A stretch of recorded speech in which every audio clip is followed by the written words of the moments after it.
如果只需每天乘坐一次电梯，就能让你不用付出劳动，享受优质美好的生活，你又会如何做出选择呢？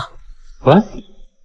但凡是接受过切割术的人生，工作记忆与日常记忆将会被1分为2的剥离开。因你负责在公司里拼命的工作，脑中压根就没有休息或下班的概念，也不记得个人生活的事情。而 Alti 却恰好相反，他对工作中的事情一无所知，丝毫没有被资本压榨带来的烦躁。这样每个人都变成了资本家，自己剥削自己仅有的可用价值。这部剧讽刺了当代社会，许多工作模式突破了传统的8小时工作制，逐渐弥散到个体的24小时生活中，导致生活成了工作的点缀。赫利非常疲惫地在公司会议桌上醒来，面对陌生环境的恐惧，他马上开始寻找逃离的办法。可惜一切都是徒劳的，偌大的会议室只有音响在回应他，一个劲儿的要给他进行问卷调查的小测验。这时赫利才意识到大脑一片空白，连自己姓什么都不记得。结果这却是最正确的答案。此时房门突然打开，身穿西装的男人站在外面。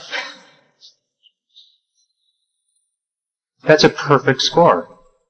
这反倒令赫利更加恐惧，毕竟刚才只是被禁锢，可现在要发生的事却无法估量。其实对方就是来给赫利做入职介绍。不过马克接下来所说的每一个字都像机器一样按照剧本进行，很明显赫利是个急脾气。他用书砸向马克后便要再次逃走，但这次赫利又失败了。不知是马克怕挨揍，还是失去了耐心，他开始像正常人一样与赫利交谈，称自己完全可以理解对方，毕竟这些流程他也曾经历过19次。奇怪的是，如此大费周章的聘请员工，主要的工作竟是在电脑前寻找看起来令人害怕的数字，并将它们清除掉。你说他们删除的数字，会不会就是他们不该保留的记忆？想必他们自己才是被研究的小白鼠呢。可越是这样，赫利想离开的欲望就越强烈。为了打消他的念头，马克带他来到可以离开的楼梯间，而且这里是唯一可以带着记忆离开的途径。可接下来发生的事令赫利惊掉了下巴。前方明明就是楼梯间，但在踏出的那一刻，原本的楼梯间竟诡异的变成了公司走廊，自己仿佛又回到了刚才的起点。而卢蒙公司像这样滴水不漏的事情还有很多，比如马克上班时被赫利砸伤，下班后马克便得到公司留下的纸条，上面清楚地写着他头上的伤是因踩到投影仪滑倒所致。表面上切割术是让员工拥有2套互不干涉的记忆，但实际上这却给了公司篡改员工记忆的